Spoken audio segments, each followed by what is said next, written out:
Bonjour à tous, je ne vous vois pas bien parce que j'ai les flashs dans le visage. On va parler de logging et comment gérer vos logs, avec un petit aspect comment faire pour gérer la montée en charge, notamment lorsque vous avez des Black Friday events ou ce genre de choses. Donc, je m'appelle David Pilato et je fus développeur, je suis maintenant évangéliste chez Elastic. Et voilà, on va parler de tout ça. Alors, la première chose, c'est que je vais vous présenter ce qu'on appelle la suite Elastic, anciennement ELK, mais on appelle plus ça ELK. Et donc, dans la suite Elastic, vous allez pouvoir faire tout un tas de choses avec. Alors, de quoi est-elle composée ? Il y a une partie qui s'appelle la partie Collect, et c'est essentiellement centré autour de quelque chose qu'on appelle les composants bits. Les composants bits permettent de collecter de la donnée à partir de différentes sources. Donc si vous avez des fichiers de log, par exemple, vous pouvez utiliser... Et puis les slides. Très bien. Ouais. Donc là, vous avez des demi-slides. Trahis par la technique. C'est très sensible. OK. Donc... des logs avec FileBit. FileBit va faire un streaming de vos logs vers la destination que vous allez voir après. Si vous voulez regarder ce qui se passe au niveau de la carte réseau, vous pouvez utiliser PacketBit. Donc PacketBit va faire une sorte de Wireshark sur la carte réseau, prendre tous les protocoles qu'il connaît, les décortiquer et les envoyer vers la destination suivante. MetricBit pour les métriques, et tout un tas d'autres composants de ce type-là. EarthBit pour faire des pings, vérifier que vos services sont actifs, etc. Et la destination vers laquelle on envoie tout ça, c'est Elasticsearch, évidemment. Donc Elasticsearch, qui est le cœur de la suite Elastic, c'est le moteur d'indexation et de recherche. C'est ça ouvre une API REST, vous envoyez des documents JSON, c'est hautement scalable, vous pouvez indexer des pétaoctets de données si vous voulez. Il y a des clients qui indexent jusqu'à 3 millions de documents par seconde si vous voulez là-dedans. Mais il faut être bien architecturé quand même. Au-delà d'Elasticsearch, vous avez Kibana qui est notre front-end qui permet de visualiser ce que vous avez indexé dans Elasticsearch. Ça vous permet de créer des dashboards notamment. Et ce qui est bien, c'est qu'avec les composants bits, maintenant, les composants bits arrivent avec des modules tout préfabriqués pour vous. Donc si vous faites du NGINX, MetricBit, vous avez des dashboards tout faits pour vous. Donc c'est très pratique tout ça. Vous avez la possibilité d'utiliser un ETL qui s'appelle Logstash, qui va vous permettre de faire de la transformation à la volée de vos données, qui viennent des bits par exemple, transformées avant d'être indexées dans Elasticsearch pour y être enrichies. Comme c'est un ETL, vous êtes capable de lire d'autres sources de données, par exemple une source de données relationnelles, et faire je reçois un événement de FileBit, je veux enrichir cet événement en faisant un appel SQL dans une base de données relationnelle, enrichir l'événement et puis ensuite indexer l'événement dans Elasticsearch, une fois enrichi. Comme c'est un ETL, il sait aussi écrire vers d'autres destinations, donc vous pouvez envoyer vers des queues de messagerie Kafka pour faire d'autres traitements après coup, pourquoi pas, faire du stockage dans S3, etc., etc. Et puis il arrive aussi de mettre des fois en sortie des bits, vous pouvez écrire aussi dans du Kafka ou dans du Redis par exemple, si vous le souhaitez. Donc tout ça c'est la suite Elastic. Donc autour de ces 4 éléments principaux, ce qu'on fournit en plus c'est une solution. Vous pouvez télécharger cette solution et l'héberger vous-même en standalone. Sinon, on offre une solution qui s'appelle Elastic Cloud Entreprise qui vous permet d'avoir cette suite gérée, managée facilement à un clic, où vous pouvez faire des montées de version à un clic et ce genre de choses. Et ça s'appelle Elastic Cloud Entreprise. Et ce même logiciel, c'est celui qu'on fait tourner dans le cloud et où on vous propose du Elasticsearch et du Kibana as a service avec tout un tas de fonctionnalités, machine learning pour la détection d'anomalies, de l'alerting, de la sécurité, etc. Tout ça, c'est packagé avec la solution. Alors, quand vous allez faire de l'élastique, notamment pour vos logs, la chose qu'il va falloir faire, c'est comprendre comment sizer son cluster Elasticsearch. Alors pour ça, je vais commencer par quelques notions de terminologie. Quand vous allez récupérer et stocker de la donnée dans Elasticsearch, en fait, vous allez envoyer ça vers ce qu'on appelle des index. Ici, j'ai 2 index pour 2 use cases différents. Un index pour de la donnée qui viendrait de Twitter, par exemple, et puis un index pour de la donnée qui viendrait des logs. Ces index vivent dans un nœud. Le nœud, c'est un nœud Elasticsearch, une instance d'Elasticsearch, et ce nœud tourne sur un serveur, une machine physique. Et le nœud appartient à un cluster. En réalité, quand on vous indexez des documents dans Elasticsearch, ce qu'on fait, nous, c'est qu'on crée des partitions et on distribue vos documents non pas dans un seul index concret, mais dans plusieurs index physiques. Derrière, la technologie qu'on utilise, c'est Apache Lucene. Et donc, par exemple, pour notre index des logs, on va avoir ici ce qu'on appelle 2 shards, donc 2 partitions. Et soit vos documents vont être dans l'un des shards, soit dans l'autre shard. Et pareil pour l'index Twitter, chaque index peut avoir ses propres settings, et vous pouvez décider de quel est le nombre de shards que vous voulez pour un index. On va revenir là-dessus après. Ça nous permet de faire quoi? Ça nous permet de dire que si jamais vous ajoutez un nouveau serveur dans votre cluster, vous allez pouvoir distribuer en fait ces shards et les répartir différemment sur plusieurs machines. Donc distribuer la donnée. Plutôt que d'avoir toute la donnée qui tourne sur une seule machine, on va pouvoir, par exemple, l'index log, avoir une partie qui tourne sur une autre machine physique. Or, c'est bien. Il y a un petit souci avec ça, c'est que si jamais on perd un nœud, on a perdu une partie de la donnée et donc on n'est plus capable de chercher dans nos données, voire indexer de la nouvelle donnée. Alors, ce qu'on a mis en place de façon automatique par défaut, quelque chose que vous pouvez contrôler, c'est ce qu'on appelle la notion de réplication, où chaque shard primaire, qui sont les verts, peut être répliqué une fois ou plusieurs fois dans le cluster. Donc ici, par exemple, mon shard P1 des logs, on voit qu'il est répliqué sur l'autre machine en tant que shard réplica. Donc primarise, réplica, c'est 2 notions importantes. Si jamais on ajoute un 3e nœud, en fait, ce que va faire Elasticsearch, c'est qu'il va automatiquement s'étendre de façon à profiter de la puissance matérielle que vous avez mis à sa disposition et il va essayer de répartir au mieux les shards sur l'ensemble du cluster. Alors quand vous démarrez un projet, ce qui est bien, vous pouvez démarrer petit. Vous dites, je démarre avec un nœud, c'est mon POC. Je commence à stocker un petit peu de données, puis je me rends compte que j'ai besoin de plus en plus de puissance, donc je vais rajouter un petit peu plus de machines. Puis j'ai encore besoin de plus en plus de puissance, etc., etc. Puis à la fin, vous aurez un projet big data. J'aime pas ce mot. Ce qu'il faut comprendre dans Elasticsearch, au-delà du nombre de machines qu'on va avoir ici, c'est que l'unité de valeur la plus importante, c'est ce qu'on appelle le shard. Le shard, c'est l'unité de travail. Et plus vous allez avoir de données, plus il va vous falloir de shards pour gérer cette donnée. Donc la question, ça va être combien de shards? Vous connaissez la réponse? Ça dépend. C'est la bonne réponse. Donc ça dépend, c'est la bonne réponse. Ça veut dire, cette réponse-là, c'est que en fait, ce n'est pas une tâche facile de répondre à cette question. Comment trouver? Alors on va faire un petit exercice. On va prendre un cas, on va dire, allez, moi je sais que je vais stocker 1000 événements par seconde. Sur un jour, donc ça va me donner 87 millions d'événements par jour à stocker. Chaque événement fait 1 kilooctet de données, donc je sais que j'ai 82 gigaoctets de données à collecter par jour. Et je veux 3 mois de rétention, donc il faut que je sois capable de gérer 7 téraoctets de données. C'est aussi simple que ça.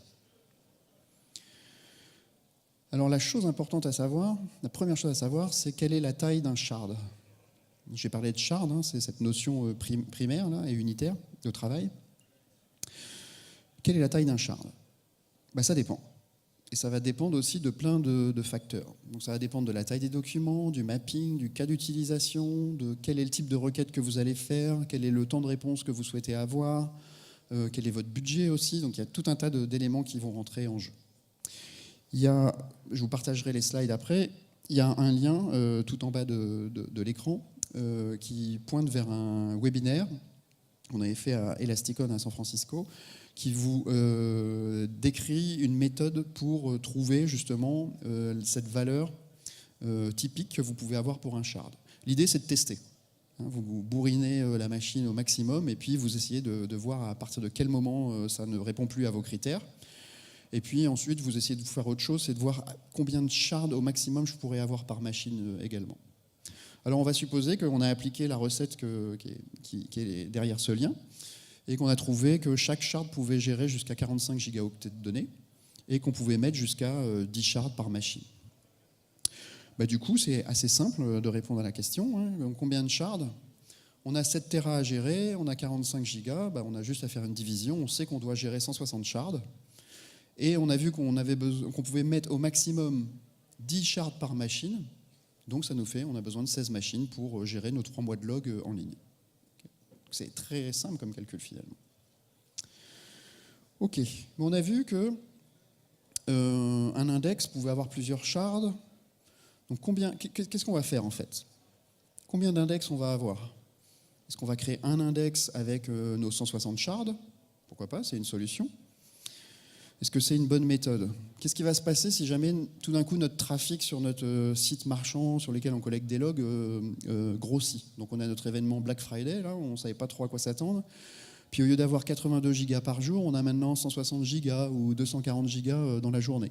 Donc c'est assez difficile de gérer ce facteur de croissance. Donc si on a sizé avec un seul index et 160 shards, bah du coup on risque d'atteindre les limites de notre machine.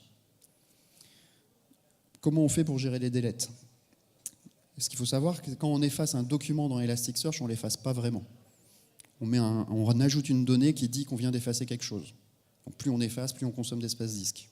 Okay, à un moment, il y a une sorte de cycle de garbage collection, on va dire, qui s'appelle les merges de segments, qui va prendre des anciennes données qui avaient été indexées, et puis il va supprimer tout ce qui avait été marqué comme étant effacé, et va reconstruire des nouveaux segments. Mais ça, c'est quelque chose qui est super intensif au niveau I/O, parce que vous passez votre temps à réécrire tout un tas de choses. Donc c'est une mauvaise idée d'avoir un seul index dans lequel on fait plein de deletes. Tous les jours, on efface une ancienne journée de données, et avec une taille fixe. Surtout pour le cas des logs. Alors, quand on a des données temporelles, les données temporelles veulent dire en gros qu'on a une date et de la data associée. Il y a certaines caractéristiques de ces données temporelles qui vont être intéressantes. Notamment, les données temporelles ne changent pas dans le temps. On ne supporte pas le voyage dans le temps, donc on ne va jamais réécrire une ligne de log. La ligne de log a été écrite, elle a été émise, on l'indexe tel que. Il y a un autre aspect aussi qui est intéressant, c'est qu'en général, quand on fait du time series data, vraisemblablement, quand on a des problèmes de prod à résoudre, on va essayer de regarder sur les 24 dernières heures ou sur les 12 dernières heures. Effectivement, on peut avoir 3 mois de rétention en ligne, mais ils sont moins importants les 3 derniers mois. Ce qui est important, c'est les dernières heures, en fait. Et un peu ce qu'on a vu tout à l'heure, c'est que les time series data, en fait, ils peuvent aussi changer au niveau du volume. Le comportement de nos utilisateurs peut changer, on peut avoir tout d'un coup beaucoup plus de succès. Et quand on a des time-based data, l'idée c'est de créer, au lieu de créer un index qui contient toutes les données et on efface régulièrement dans cet index, l'idée c'est de créer ce qu'on appelle les time-based indices, où on va créer un index par période qui nous intéresse. Donc ça peut être un index par jour, par semaine, par mois, par heure, pourquoi pas. Si vous avez, comme un de nos utilisateurs, qui fait 10 millions d'événements par seconde, vraisemblablement vous n'allez peut-être pas faire un index par jour, mais peut-être plutôt à l'heure, vous allez faire ça. Et ce qui est pas mal avec Elasticsearch, c'est que quand vous faites une recherche, vous pouvez chercher sur un index concret, mais vous pouvez chercher sur plein d'index à la fois. Donc finalement, ça ne change pas grand-chose entre avoir un index avec 160 shards ou 160 index avec un shard. Finalement, c'est à peu près la même chose. Alors ça va se passer comment, nos index journaliers? On est telle date, je vais créer un index pour stocker mes logs de la journée, et puis le jour suivant, je vais simplement créer un nouvel index et je vais maintenant écrire dans l'index du jour suivant, et ainsi de suite. Donc ce qui va être sympa, c'est que très facilement, à un moment, on pourra dropper l'index dont on n'a plus besoin. Et dropper un index, ça c'est immédiat, on récupère tout de suite l'espace disque, et c'est vraiment une très bonne pratique. Alors qui a envie de se lever à minuit ou à 23h59 pour dire à Elasticsearch, au fait, il faut que je te crée un index pour minuit, là, et puis il faut que je te donne des settings, il faut que je te donne un mapping éventuellement, il faut que je te donne des caractéristiques. Qui a envie de faire ça? Non, personne. Moi, j'ai pas envie. Alors, on a une fonction dans Elasticsearch qui s'appelle les templates, que vous devriez absolument utiliser. L'idée, c'est de dire à Elasticsearch, donc vous créez un template, ici il s'appelle logs, je vais essayer de ne pas me mettre devant tout en restant dans la zone où on m'a dit de rester. Donc mon template s'appelle logs, et je lui dis à chaque fois que tu vas avoir un index qui commence par logs quelque chose, voilà les settings que tu dois appliquer à cet index. Là par exemple, je lui dis je veux 2 shards primaires et je veux un réplica pour chacun des shards primaires. Et puis je veux un refresh intervalle de 60 secondes, on en parlera un petit peu après. Alors, ce qui est bien avec ça, c'est que, imaginez, vous avez votre événement là, du vendredi Black Friday, et vous savez que vous allez devoir absorber beaucoup plus de volume. Ben, vous pouvez faire une mise à jour du template le jeudi, à midi si vous voulez, vous êtes là, et vous lui dites simplement, ben, je te mets à jour le template, et au lieu de 2 shards, je vais t'en mettre 10 ou 20, etc., pour passer ma journée et mon week-end. Du coup, à minuit, quand il va créer le nouvel index avec la bonne date, il va automatiquement vous créer maintenant un index avec les 10 ou 20 shards que vous avez définis. Et puis, il va continuer jusqu'à ce que vous lui dites de faire autrement. Donc, le lundi, quand vous revenez, vous changez ça, vous repassez à 2 shards, et puis hop, maintenant, pour les nouveaux index, vous allez repasser à une situation normale. Donc, ça va vous permettre d'adapter comme ça, en permanence, la taille la configuration de vos index. Une fonction intéressante aussi, que je vous encourage très fortement d'utiliser, même si vous ne comprenez pas aujourd'hui exactement pourquoi il faut l'utiliser, utilisez-le systématiquement. Vous verrez un jour, ça vous sauvera quelque chose. Vous pouvez utiliser ce qu'on appelle des alias. Alors les alias, ce sont des pointeurs virtuels vers des index concrets. Donc par exemple, je crée un alias qui s'appelle logsWrite et je le fais pointer vers mon index du jour. Puis je crée un alias qui s'appelle logsRead et je le fais pointer vers mon index du jour. Mon application, en réalité, jusqu'à présent, sans la notion d'alias, elle devait être au courant de la façon dont il fallait que j'écrive ces noms d'index. Ben maintenant, elle n'a plus trop besoin de le savoir. Mon application qui génère de la donnée, elle sait qu'il faut qu'elle écrive dans logsWrite, et c'est tout. L'admin qui gère le cluster Elasticsearch, lui, il aura configuré l'alias pour aller vers le bon index concret. Le jour suivant, ben vous faites ça. Vous dites, mon alias logsWrite, je switch. Maintenant, je change d'index. Et mon alias logsRead, ben en fait, je lui ajoute un nouvel index. Ça veut dire quoi? Ça veut dire qu'au niveau de la lecture, depuis mon instance Kibana, par exemple, ou mon application, quand je vais aller lire mes logs, je vais exécuter une recherche dans logsRead, et en réalité, je vais exécuter une recherche sur les 2 index concrets. Moi, je n'ai pas besoin de savoir l'implémentation technique derrière. Et vous faites pareil pour le 3e jour. Okay. Donc, utiliser les alias, c'est vraiment super puissant et c'est fait pour ça.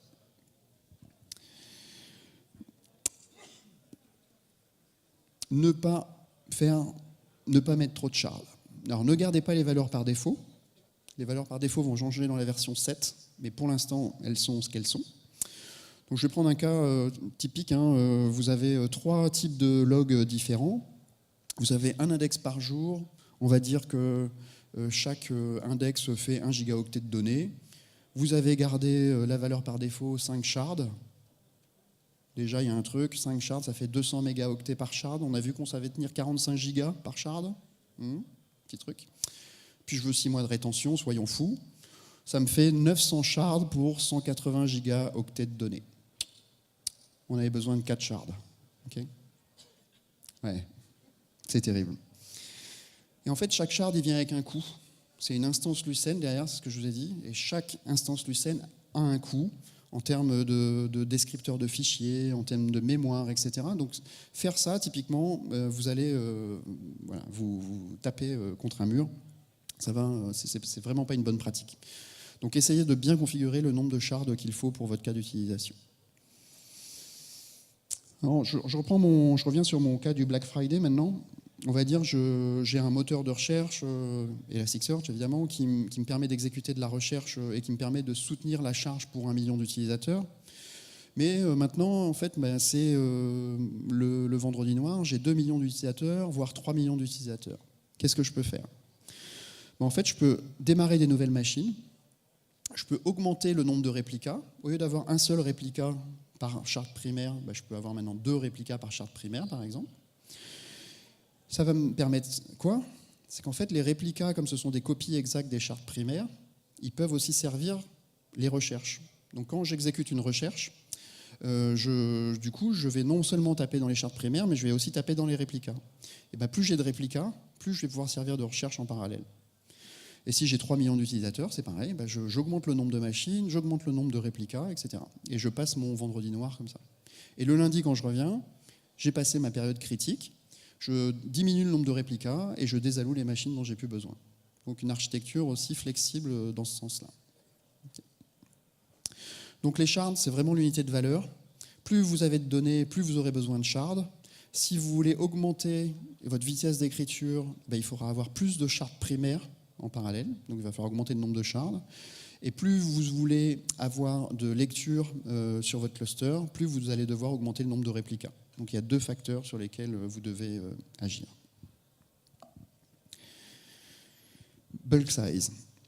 Quand on écrit dans Elasticsearch, on utilise une API, soit on utilise une API où on va indexer un document un par un.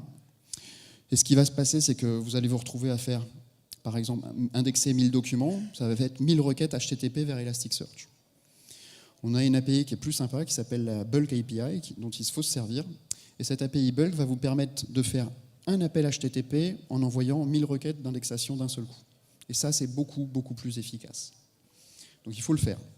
La question, c'est quoi la taille d'un bulk? Est-ce que c'est, je dois faire 4 requêtes de 250, 4 requêtes bulk de 250 requêtes d'indexation, 2 requêtes bulk de 500 ou une requête de 1000? La réponse, ça dépend. Ça dépend de plein de choses, de la taille de vos documents, du nombre de nœuds, du nombre de shards, etc. Le seul moyen de répondre à cette question, c'est de tester. Donc vous testez, vous prenez différents scénarios, différentes valeurs, et vous regardez quels sont les temps d'indexation que vous obtenez. Et le temps le plus court, c'est le meilleur pour votre cas.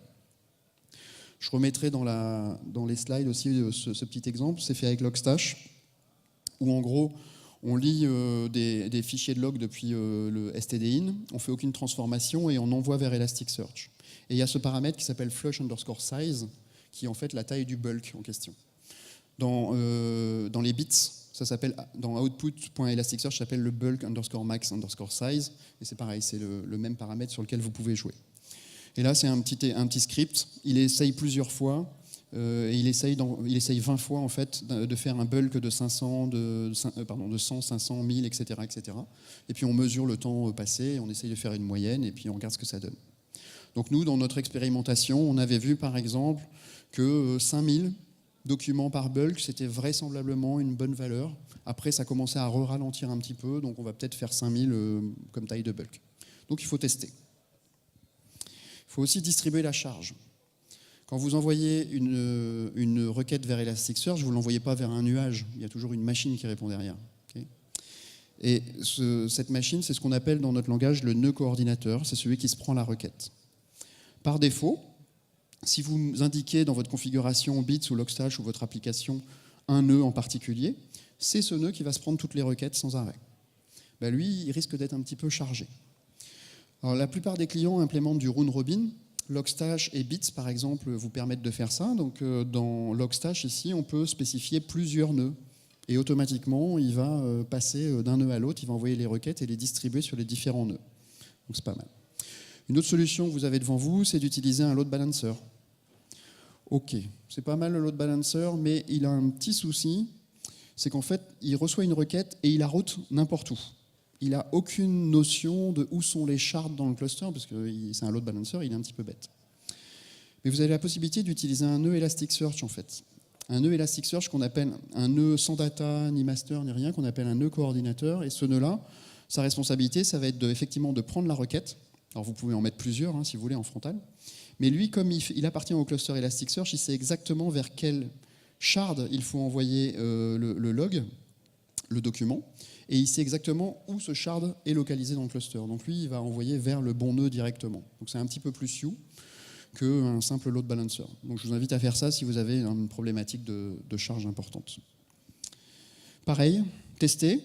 Donc on teste avec round robin, sans round robin ou avec round robin, on s'aperçoit que oui, si on met un petit peu de round robin dans notre configuration Logstash, on a un meilleur throughput, donc c'est pas mal. Il faut mieux utiliser ça.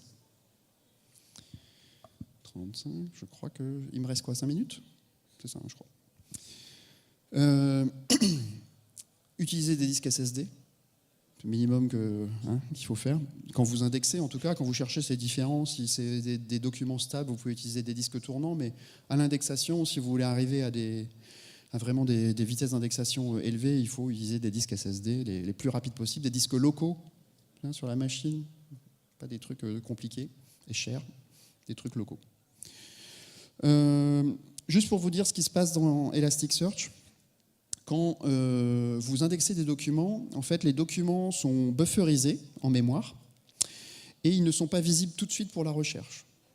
On les stocke un petit peu, on les accumule pendant une seconde, en fait, c'est la valeur par défaut. Et au bout d'une seconde, on fabrique ce qu'on appelle un segment, qui est en mémoire.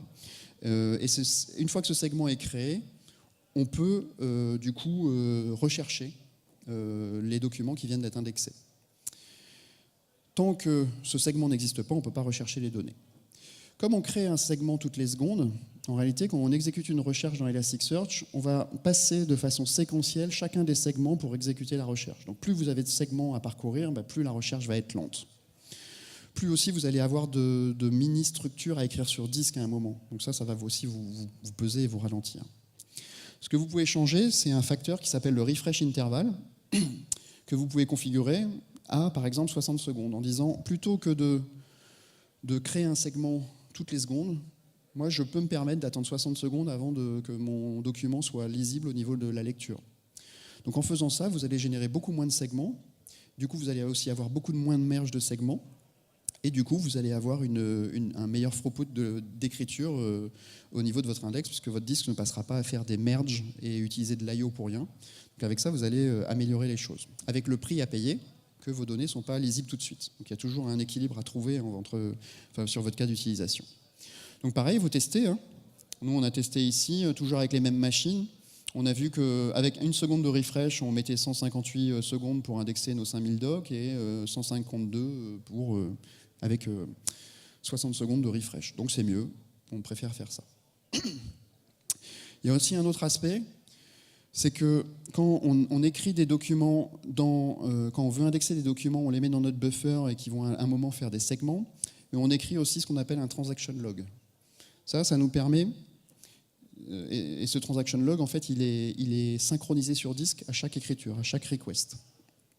Ça nous permet de faire quoi? Ça nous permet de dire que ce segment-là, qui pour l'instant a été en mémoire, qui n'avait pas été écrit sur disque, si jamais on perd la machine, au moins on a un transaction log pour repartir et pour dire on n'a pas perdu des documents, et quand on redémarre, on réindexe les opérations qui étaient en cours.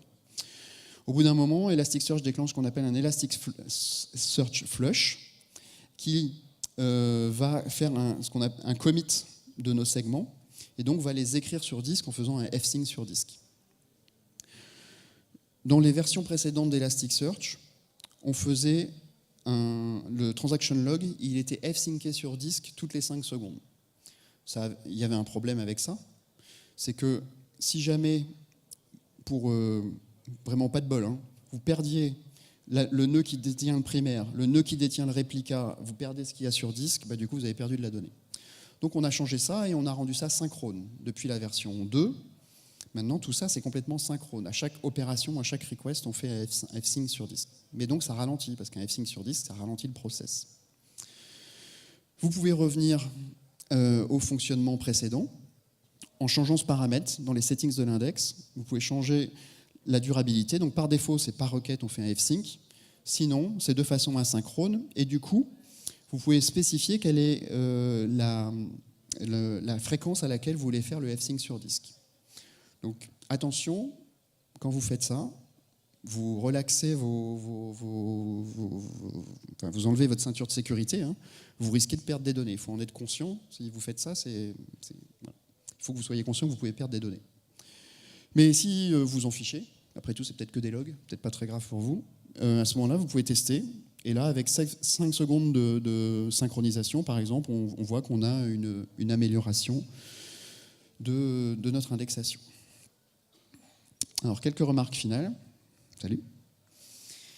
On a vu qu'avec la stack, vous pouvez faire tout un tas de choses. Elle est très flexible. Vous pouvez rajouter des éléments, enlever des éléments en fonction de votre besoin.